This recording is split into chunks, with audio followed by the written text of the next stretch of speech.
Hey everybody. Okay, so we're going to start on our lesson today. I need you to have your headphones in and be listening because this is going to help you. This is all stuff you're going to use on your quiz, so you're going to have to pay attention. But we're going to do a recap of what you did yesterday so you make sure we're building on it. So yesterday we put up the term equivalent fractions and we talked about them. And so you can draw a picture and show a model, and that's going to be something you're going to have to do for me on the quiz.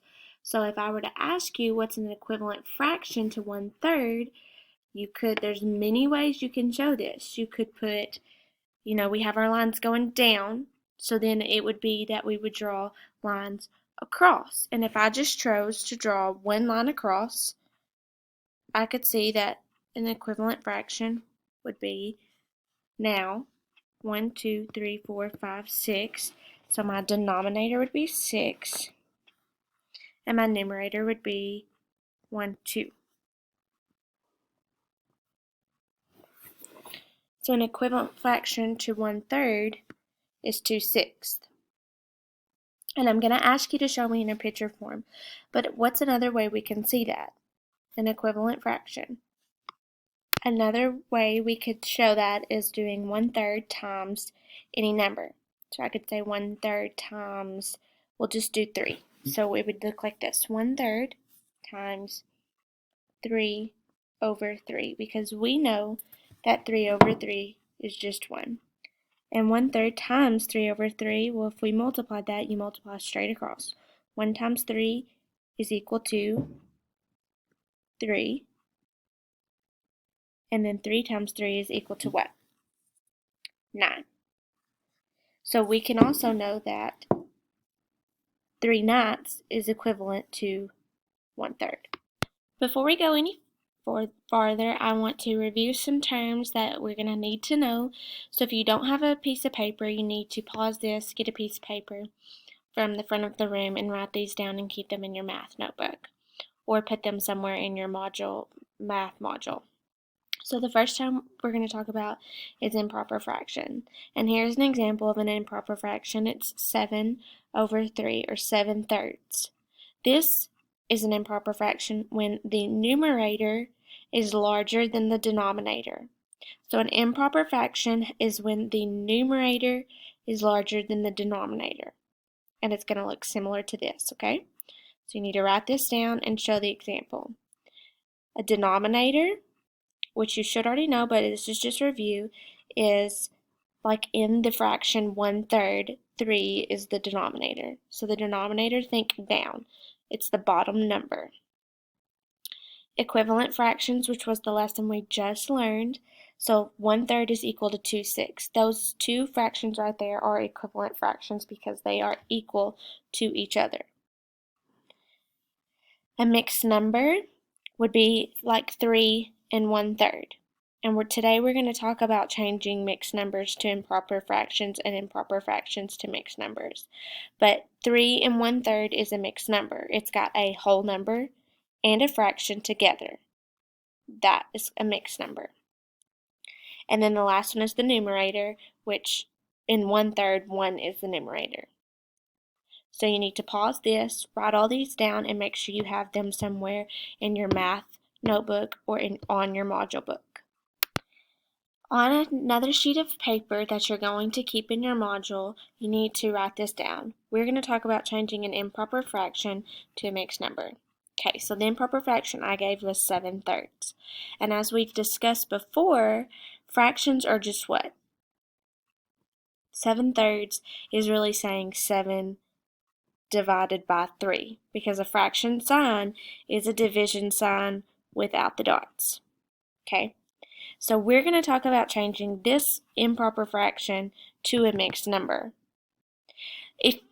If our answer is in an improper fraction form, most of the time, or almost every single time, they're going to want you to change it to the mixed number form. So if it's in this form and you're like, okay, 7 is bigger than 3, then I can change it to a mixed number. They're most likely going to want you to, so you need to know how to do that. So the first step is to say 7 divided by 3, or how many times can 3 go into 7? And you can do this two ways. So here's the first way. You can say 7 divided by 3. 3 will go into 7 2 times. So 3, and then 3 times 2 is 6. I subtract and I'm left with 1. I stop there, and what I do is I say 7/3 is equal to, you take the top number, so it's 2, and that top number is your whole number, okay? So it's going to be 2. Whatever your remainder is, so in this instance, 1 is our remainder. So the remainder of your division problem becomes the numerator. So the 1 becomes the numerator, and the denominator stays the same. So 7/3 is equal to 2 1/3. Make sure you write this down. Okay, I'm going to do another problem, so just 1 second. This one right here is a large improper fraction, as you can see. So what we're going to do is we're going to take the numerator, because this is just saying 33 divided by 4. And I'm going to write that. 33 divided by 4. How many times can 4 fit into 33? Well, our closest multiple is 32, and that is 8. 8 times 4. So 8 times 4 is 32. I subtract, and I'm left with the remainder of 1. Your remainder will not always be 1, but in these two cases it has been. So I stop, and I'm ready to write my improper fraction. My mixed number. So my improper fraction was 33/4. My mixed number is now, we take what's here, so 8 is our whole, the remainder is the numerator, and the denominator stays the same. So 8 1/4 is the same as 33/4, or 33/4 as an improper fraction, written as a mixed number would be 8 1/4. Okay, now I want you to turn to your lesson 2 problem set. It's on page 5. Okay, and we're going to work the first problem, 1A. And don't read the directions. We're going to solve it just by adding it together. And if our denominators are the same, we don't have to do anything to the problem. We don't have to change anything. We don't have to figure anything out. We just strictly have to add. And what we know when we're adding fractions is this. When I'm adding fractions, I do not add the bottom. So the bottom's going to stay the same, and all I do is add the numerator. So for instance, in this first one, 2 plus 1 is what? 3. And then the denominator stays the same. I don't add it, I just keep it. So our answer is 3/5. So let's look at 1B. 1/3 plus 1/3 plus 1/3. Do we add the denominator? No. Do we have to fix anything? Are they different or are they the same? If they're the same, we can just add. If they're different, we're going to have to figure out a like denominator, but that's not at this lesson. So if they're the same, I can just keep the denominator 3, and let's add the top, the numerators. 1 plus 1 plus 1 is 3. Well, I know that any fraction with the same as the top, the numerator's the same as the denominator, that's just what? 1 whole. So 1/3 plus 1/3 plus 1/3 is equal to 3/3, or 1.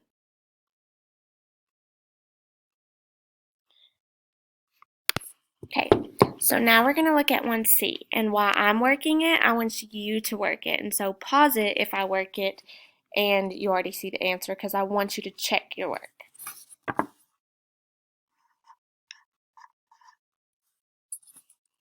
Okay, so you should have gotten 3/10 plus 3/10 plus 3/10 is equal to 9/10, because we keep the denominators the same since they're already the same, and 3 plus 3 plus 3 we know is 9. Okay, so so now we're going to start on 2a.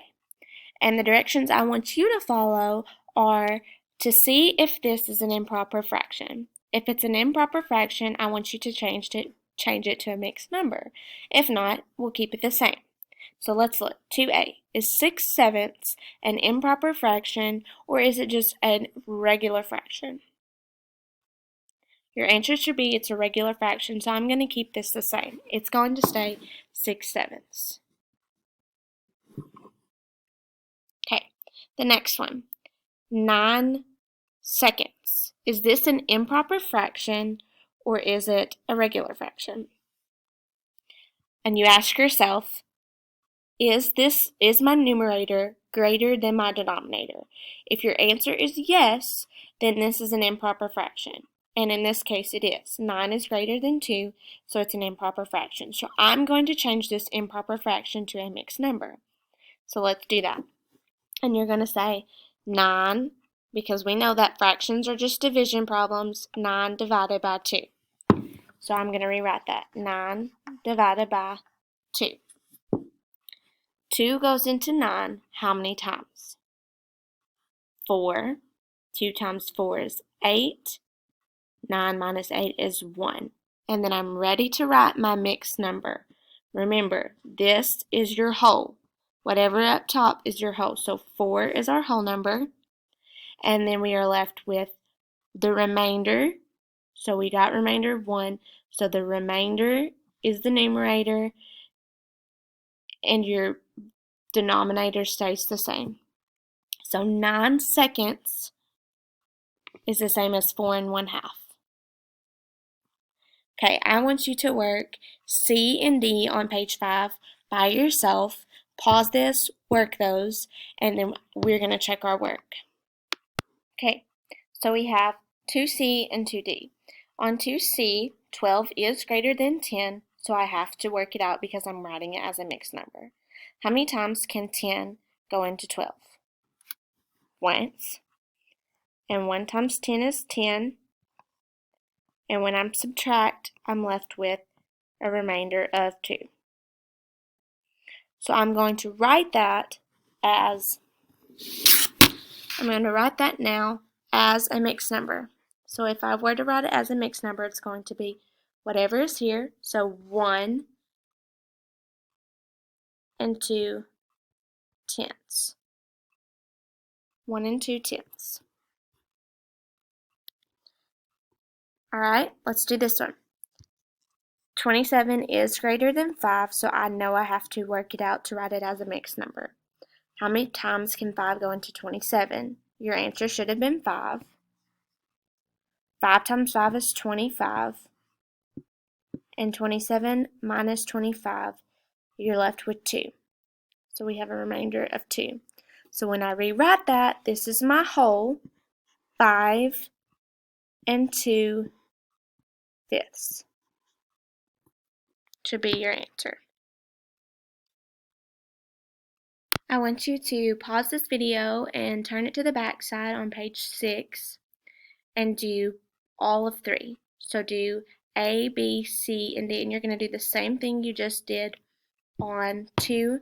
You're going to look and see if it's in an improper fraction form, and if it is, write it as a mixed number. And then check your work. Make sure you pause the video on this one and make sure your answers are the same. Don't pause it and write down my work, because that does not do you any good or help you at all. So pause it and make sure our answers are the same after you finish all of problem 3. And then we will work problem 4 together.